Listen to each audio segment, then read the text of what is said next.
dengan takwa yang sebenar-benarnya agar hidup kita selamat di dunia dan di akhirat.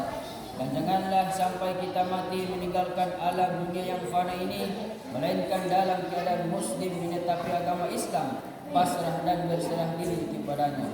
Allah Subhanahu wa taala menciptakan manusia dalam bentuk yang sebaik-baiknya dan telah menciptakan kematian dan kehidupan agar menguji di antara manusia siapa yang amal yang paling terbaik. Allah Subhanahu wa taala juga yang telah mengatur segala kehidupan manusia. Berikut proses-proses kejadiannya. Ada yang menghendaki kehidupan sampai tua renta baru meninggal dunia. Ada yang menghendaki meninggal dunia waktu anak-anak dan seterusnya. Semua ini adalah bentuk kekuasaan Allah Subhanahu wa taala dan kehendaknya. Tidak ada yang tahu kapan seseorang akan mati dan tak seorang pun yang mengerti di bumi mana akan ia meninggal. Perkara kematian adalah rahasia Allah, sama seperti rahasianya kapan hari kiamat akan terjadi. Kita sebagai insan yang beriman dan sudah menjadi keyakinan kita harus mempersiapkan diri dengan meningkatkan iman dan amal soleh. Datangnya ajal tak ada yang tahu, dan apabila ajal telah datang maka sedetik pun tak bisa diakhirkan ataupun dimajukan. Hal ini sebagaimana diterangkan dalam firman Allah dalam surat Al-Araf ayat 34. A'udzu billahi minasyaitonir rajim. Wa likulli ummatin ajalun fa iza jaa ajalun la yastaghfirun syaitan wa la yastaqdimun. Yang artinya, dan bagi setiap umat ada ajalnya, maka apabila telah datang ajal mereka, sesaat pun tak bisa dimundurkan dan tak bisa dimajukan. Quran surat Al-Araf ayat 34. Ma'asyiral muslimin rahimakumullah. Demikianlah Allah Subhanahu wa taala mengingatkan kita semua agar senantiasa mengingat adanya mati dan adanya alam akhirat. Dengan demikian kita lebih banyak melakukan amal kebaikan dan menjauhi segala bentuk kemaksiatan agar terhindar dari kemurkaan Allah Subhanahu wa taala. Orang yang beriman senantiasa mengingat mati, maka ia akan berhati-hati hidupnya, waspada dan senantiasa menyiapkan bekal ketakwaan menuju alam yang hakiki. Hendaknya jangan sampai harta-harta kita, anak-anak kita, dan kesibukan kita sampai kita melupakan dari mengingat Allah. Karena bila demikian kehidupan kita akan merugi. Hendaklah kita belanjakan harta kita yang telah dikurniakan kepada kita untuk kepentingan di jalan Allah sebelum datang kematian, sehingga tidak akan terjadi penyesalan di kemudian hari.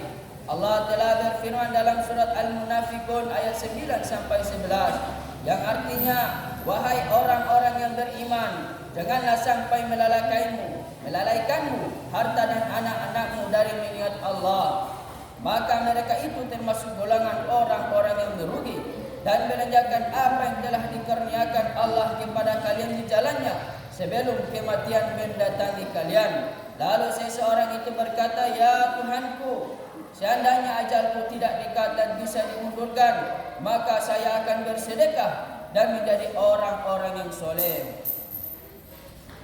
Dan Allah tidak akan mengakhiri ajal seseorang bila telah datang.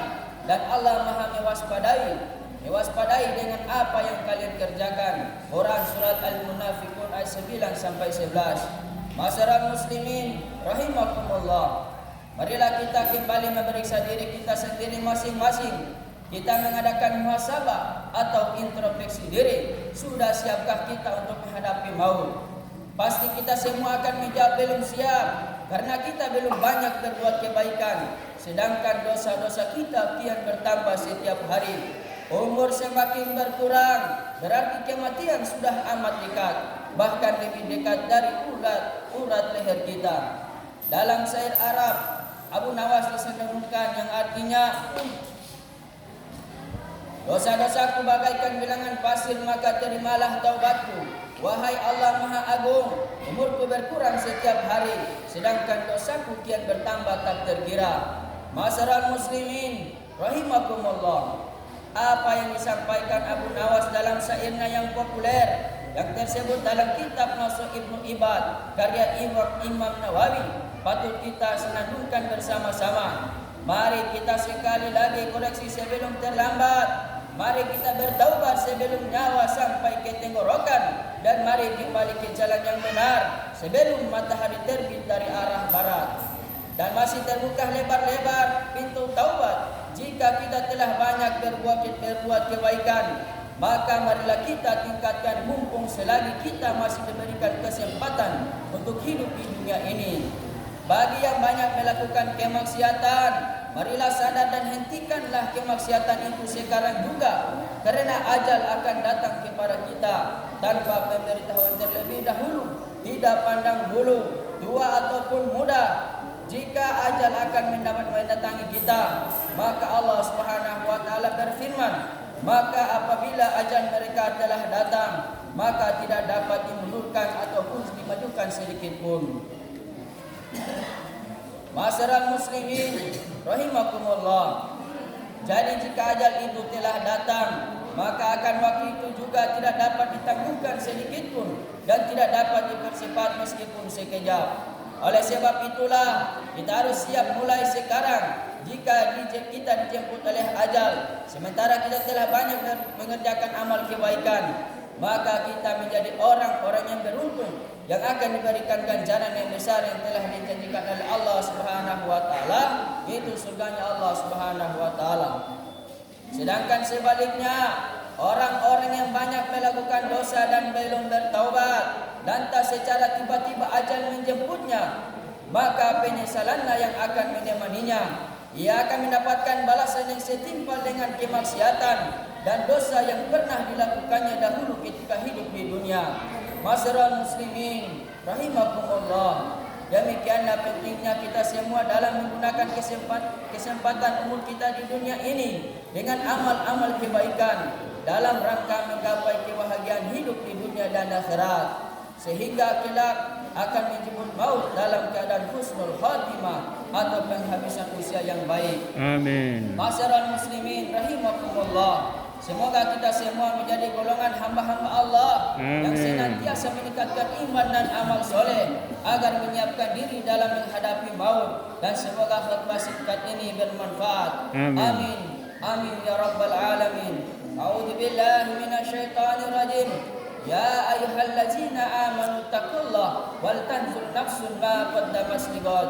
Yang artinya, wahai orang-orang beriman, bertakwalah kalian kepada Allah, dan hendaklah seseorang itu memperhatikan apa yang telah diperbuat untuk hari esok.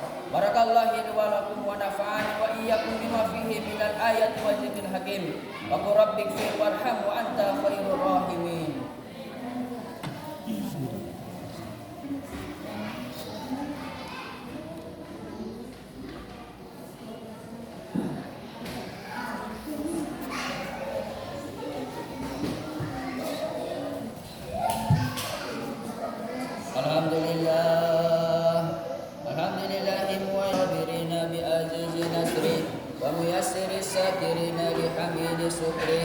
وموفق المختارين للقيام بأمره أحمده على ما أنعم والسلام لأمري فيما حكم وأبرام أشهد أن لا إله إلا الله وحده لا شريك له وأشهد أن محمدا عبده ورسوله اللهم صل على سيدنا محمد صلى الله عليه وعلى آله منتهى الدهور صلاة دائما بلا فناء ولا فتور والسلام تسليما كثيرا أما بعد فيا أيها الناس اتقوا الله إن الله أمركم بأمر بدأ فيه بنفسه وثنى بملائكته وأيد بالمؤمنين من عباده فقال عز من القائلين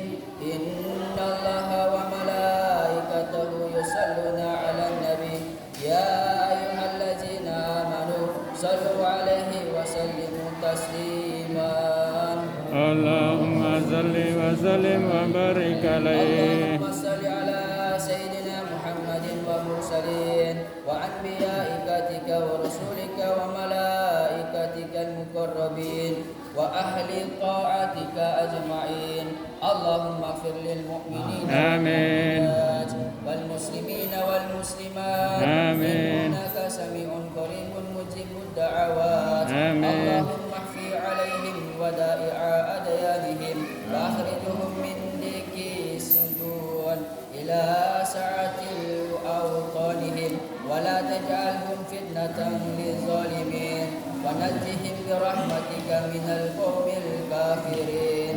ربنا آتنا في الدنيا حسنة وفي الآخرة حسنة وقنا عذاب النار. عباد الله إن الله يأمر بالعدل والإحسان وإيتاء ذي القربى وينهون عن الفحشاء والمنكر والبغي يعظكم لعلكم تذكرون. فاذكروا الله العظيم يذكركم ويشكروه على نعمه يزدكم ولذكر الله أكبر.